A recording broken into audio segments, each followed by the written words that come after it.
ये कहानी है स्कूल में पढ़ने वाली एक लड़की चैन की, जिसे स्कूल में अक्सर बुली किया जाता था। या हम देखेंगे कि किस तरह के इंसिडेंट उसकी पूरी लाइफ को चेंज करके रख देता है। कहानी की स्टार्टिंग में हम चैन नाम की एक इंग्लिश टीचर को पढ़ाते हुए देखते हैं कि तभी उसका ध्यान एक लड़की पर जाता है जो कि क्लास में एकदम शांत और खोई खोई सी बैठी हुई थी। तब हमें पास्ट का एक सीन दिखाया जाता है जहाँ चैन खुद एक स्टूडेंट थी। वो इंटेलिजेंट थी और क्लास की टॉपर भी। चैन पढ़ाई पर कंसंट्रेट करने के लिए हमेशा ईयरफोन पहन कर रखती थी। एक दिन वो नोटिस करती है कि उसके स्कूल के सारे बच्चे बैल्कनी की तरफ भाग रहे होते हैं। वो भी उनके पीछे जाती है, जहाँ उसे पता चलता है कि उसकी बेस्ट फ्रेंड हु शाओरी ने स्कूल की बिल्डिंग से कूदकर सुसाइड कर लिया है और उसकी लाश नीचे ग्राउंड पर पड़ी हुई थी। चैन नीचे जाती है और देखती है कि स्कूल के बाकी बच्चे लाश की फोटोज क्लिक करके सोशल मीडिया पर अपलोड करने में लगे हुए थे। इससे चैन को काफ़ी बुरा लगता है और वो लाश को अपनी जैकेट से कवर कर देती है। ये सब देखकर चैन बुरी तरह से टूट चुकी थी।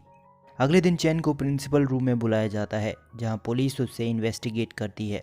क्योंकि शाओरी और चैन दोनों अच्छी दोस्त थी, तो पुलिस को लगा कि शायद चैन सुसाइड के बारे में कुछ जानती हो।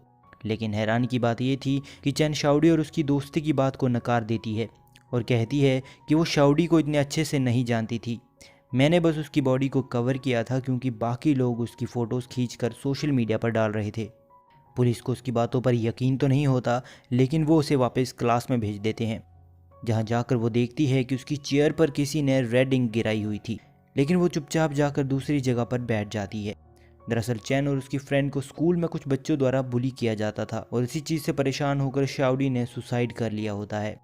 खैर, इसके बाद चैन कैफेटेरिया में लाइन में लगी होती है, जहां वीली नाम की एक लड़की उससे कहती है कि एग्जाम पास आ रहे हैं और एग्जाम के टाइम पे तुम्हें मेरी हेल्प करनी होगी, नहीं तो तुम्हारे लिए अच्छा नहीं होगा। चैन उसे मना करके वहां से निकल जाती है। उसके बाद हम देखते हैं कि वीली अपने ग्रुप के साथ मिलकर स्कूल के बाहर चैन को खूब मारती है, क्योंकि उसने उसकी हेल्प करने से मना कर दिया था। चैन के लिए ये कोई नई बात नहीं थी और वो डर के मारे किसी को इस बारे में अब बताती भी नहीं। इसके बाद चैन अपने घर जाती है, जहां हम उसकी माँ को देखते हैं, जो कि घर में बहुत कम रहा करती थी। उसकी माँ एक इलीगल बिजनेस चलाती थी और इसीलिए वो अपने काम को चैन की स्टडी में रुकावट नहीं बनने देना चाहती थी, और यही वजह थी कि वो अक्सर चैन से कई कई दिनों बाद मिलती। अगले दिन सुबह सुबह उसकी माँ बिना उसे कुछ बताए घर से निकल जाती है। चैन को इस बात का बुरा तो लगता है, लेकिन वो कुछ नहीं कर सकती थी।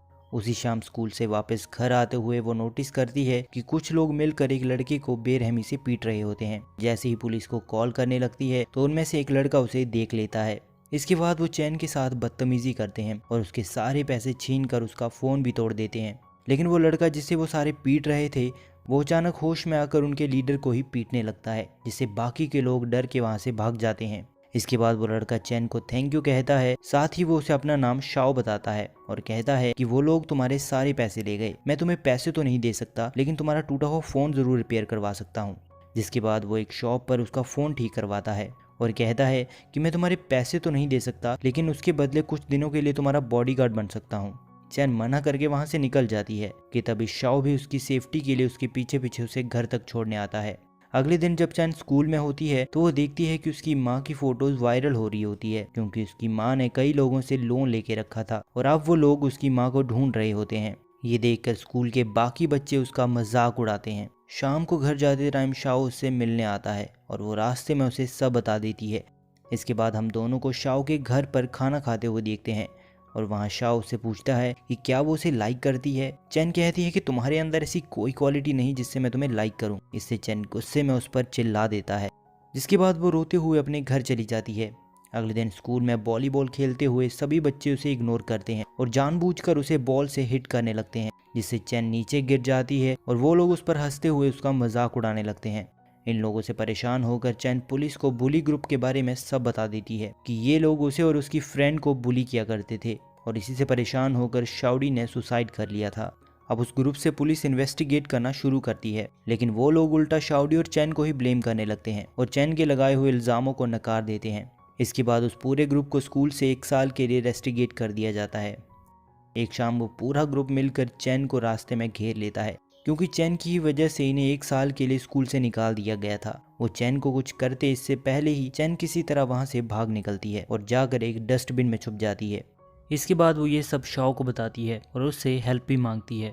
वो मान जाता है और अब से हर रोज़ वो उसे स्कूल छोड़ने जाता और स्कूल से घर लेकर आता।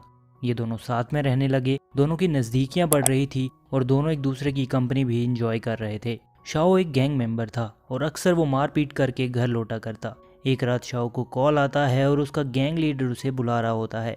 चैन उसे जाने से रोक लेती है, उसकी बात मानते हुए रुक भी जाता है। शाओ तब उसे बताता है कि उसने अपनी मर्जी से ये लाइफ नहीं चुनी। वो जब छोटा था तो उसका बाप अचानक एक दिन घर छोड़कर चला गया। उसकी माँ ने दूसरी शादी कर ली और उसका दूसरा बाप उससे नफरत करता था, इसलिए उसने अपनी माँ का घर भी छोड़ दिया और एक गैंग मेंबर बन गया। एक दिन अचानक शाओ और उसकी गैंग को पुलिस एक चोरी के शक में पकड़कर बंद कर देती है। चैन उसे कॉल करती है लेकिन उसका फोन बंद आ रहा था, इसलिए वो आज अकेले ही घर जाने लगती है। इसी चीज का फायदा उठाकर वो बुली ग्रुप उसे पकड़ के खूब मारता है। उसके कपड़े फाड़े जाते हैं और यहाँ तक कि उसके बाल भी काट दिए जाते हैं।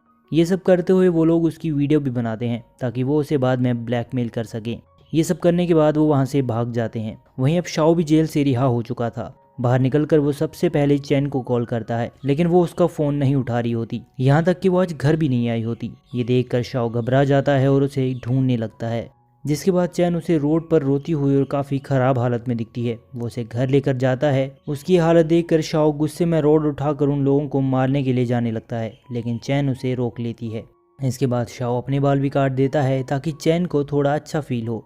एक शाम उसी बुली ग्रुप की लीडर वीली चैन से माफ़ी मांगती है और कहती है आज से ऐसा फिर कभी नहीं होगा, क्योंकि कहीं ना कहीं वो डर गई थी कि अगर चैन ने पुलिस को कंप्लेंट कर दी तो वो फंस जाएगी।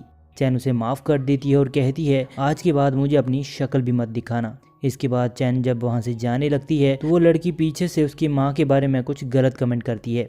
इससे चैन गुस्से में आकर उसे सीढ़ियों से नीचे गिरा देती है और सर पर चोट लगने की वजह से उस लड़की की मौके पर ही मौत हो जाती है। अब चैन डर गई थी क्योंकि उसे लग रहा था कि अब पुलिस उसे पकड़ लेगी और उसका करियर खत्म हो जाएगा। आकर जब वो शाओ को ये सब बताती है तो शाओ उसे शांत करता है और अपने एक फ्रेंड की गाड़ी लेकर वीली की लाश को कहीं दफना देता है। चैन के फाइनल एग्जाम पास आ रहे होते हैं, लेकिन वो पढ़ाई में अपना मन नहीं लगा पा रही थी। वो हमेशा उसी इंसिडेंट के बारे में ही सोचती रहती। एक दिन शहर में बारिश की वजह से लैंडस्लाइड होती है और वहाँ एक वर्कर को वीली की लाश मिल जाती है। पुलिस इन्वेस्टिगेशन करके उस कार का पता लगा लेती है जो शाओ ने उस दिन लाश ठिकाने लगाने के लिए अपने दोस्त से ली थी। उसका दोस्त पुलिस को शाओ के बारे में सब बता देता है और अब पुलिस शाओ के पीछे थी। वहीं वीली के दोस्तों से जब पुलिस पूछताछ करती है तो वो सारा का सारा ब्लेम चैन पर लगा देते हैं। यहाँ पुलिस को वो वीडियो भी मिल जाती है जिसमें वीली ने अपने ग्रुप के साथ मिलकर चैन को ह्यूमिलेट करके उसके बाल काटे थे। इससे पुलिस को चैन पर शक होता है और उसे इन्वेस्टिगेशन के लिए पुलिस स्टेशन लाया जाता है, जहां उससे पूछा जाता है कि मर्डर वाली रात तुम कहाँ थी। तो वो बताती है कि मैं घर पर ही पढ़ रही थी। साथ ही उससे ये भी पूछा जाता है कि वीली के इतना तंग करने के बाद भी तुम चुप क्यों रही, तुमने पुलिस कंप्लेन क्यों नहीं की। तो वो कहती है कि मैं वैसे भी फाइनल एग्जाम्स के बाद बीजिंग शिफ्ट होने वाली थी, इसलिए मैंने इस बात को इग्नोर करना ही ठीक समझा। इसके बाद ये इन्वेस्टिगेशन ठीक आधे घंटे तक यूं ही चलती रहती है और चैन को छोड़ दिया जाता है, लेकिन पुलिस को चैन पर शक था, इसलिए उस पर कड़ी नज़र रखी जाती है।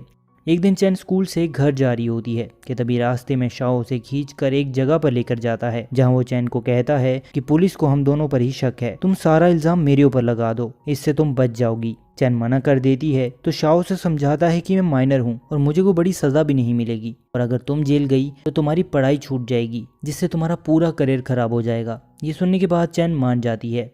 शाओ जानता था कि दो पुलिस वाले चैन पर नजर रखे हुए हैं, इसलिए वो इस तरह एक्ट करता है मानो वो चैन को पीट रहा हो।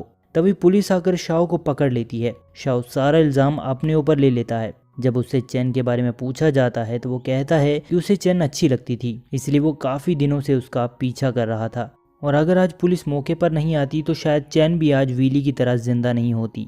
वहीं जब चैन को शाओ के बारे में पूछा जाता है तो वो भी उसे जानने से मना कर देती है। इससे शाओ को जेल हो जाती है। चैन अब खोई खोई सी रहती। वो अपनी माँ से भी ज़्यादा बात नहीं किया करती थी। उसे शाओ की याद आती और अक्सर उसे याद करते हुए वो रो देती थी। इसी बीच चैन का फाइनल रिजल्ट आता है और उसने हर बार की तरह इस बार भी एग्जाम में टॉप किया था। ये देखकर उसकी माँ काफ़ी खुश होती है, लेकिन चैन को इस बात की कोई एक्साइटमेंट नहीं थी।